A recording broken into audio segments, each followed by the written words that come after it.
Oh man, what memory isn't my favorite with her? Sunday afternoons after church, we'd come home, we'd prepare lunch in the kitchen, chatting away.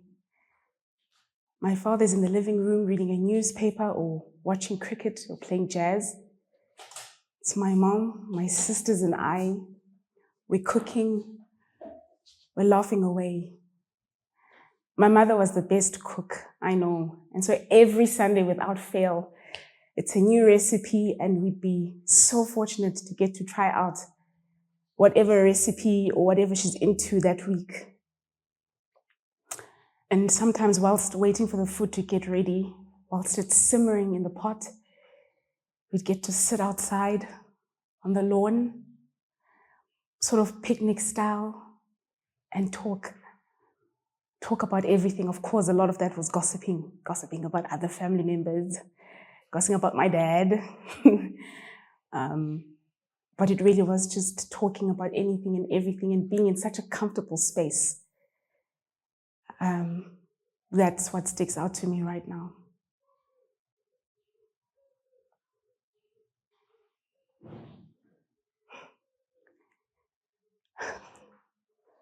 My sister was 8 years older than myself. She really embodied what it means to be an older sister.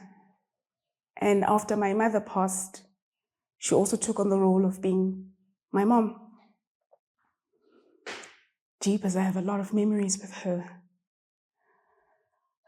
My favorite memory was, of course, the first time we flew up to Johannesburg from our hometown in Bofolo. She booked us flights, my sister and I, and we flew our first flight to Johannesburg. It was a big deal. We drove to East London, got our hair done. Of course, I think she sent us money to get our hair done as well.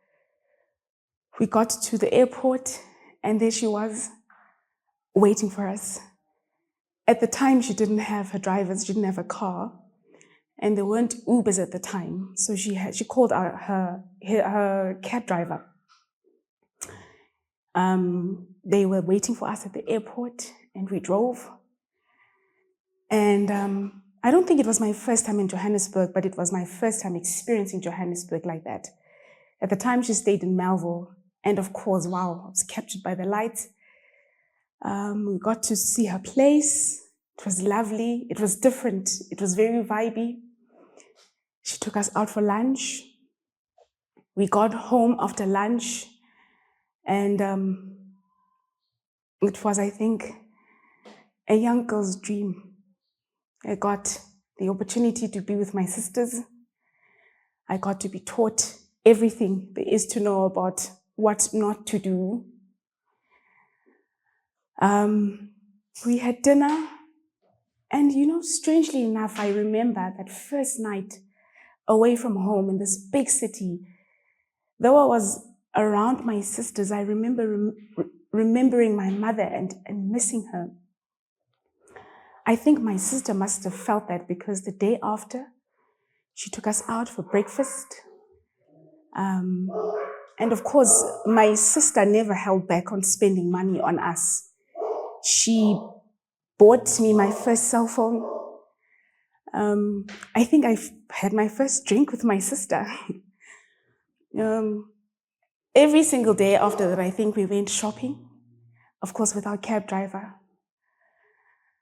I think my favorite memory with her was just that, just being around her, talking. And my sisters and I are very loud. We laugh a lot.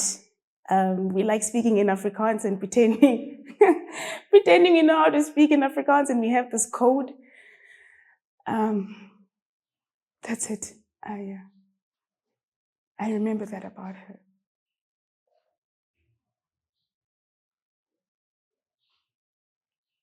I remember the day I got the phone call. So I have 2 elder siblings, and the second child, the middle sister. called me. I was at work and she said, "Where are you? Are you done with work for the day?" And I said, "Yes, I am." And she says, "I've got some terrible news and I need for you to sit down. Sissy," which is what we call each other, "Sissy's in hospital. Something bad has really happened. She's in ICU and she hasn't woken up. The baby didn't make it. Please don't panic." I said, "Okay." After that, I had to fly to Johannesburg to see her. Fortunately, unfortunately, I somewhat got to say goodbye to her. We sat with her around the bed in the hospital, the ICU bed, and we got to say goodbye. My last conversation with her was on my birthday. She wished me a happy birthday. And as though she knew, she said, "I love you very much."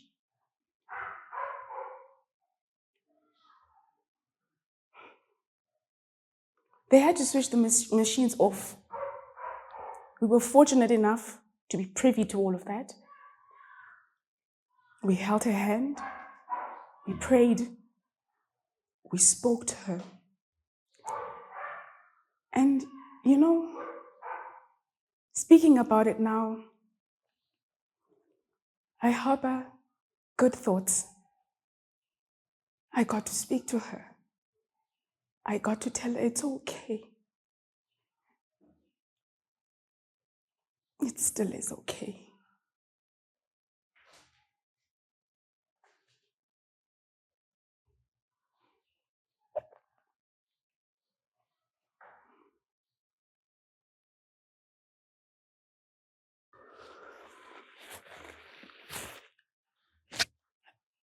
I'm all right.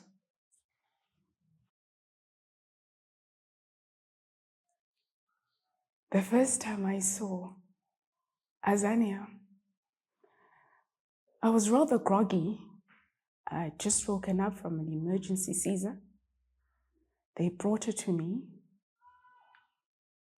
I saw this girl, this beautiful baby girl, very, very white and yellow. And I remember thinking, is she really mine? During the course of my pregnancy, I'd gotten accustomed to talking to my daughter in utero. So I'd have chats with her. And when I saw her for the first time, it was almost as though I was seeing someone I'd known for a very long time. I spoke to her. "You're finally here. And why did you put me through so much hell?" I think that's the day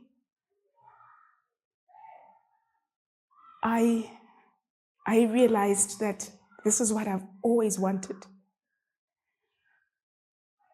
That's the day I had love personified. That's the day I knew this is something I want to take care of, someone I want to take care of for the rest of my life. In my eyes, she was the epitome of perfection.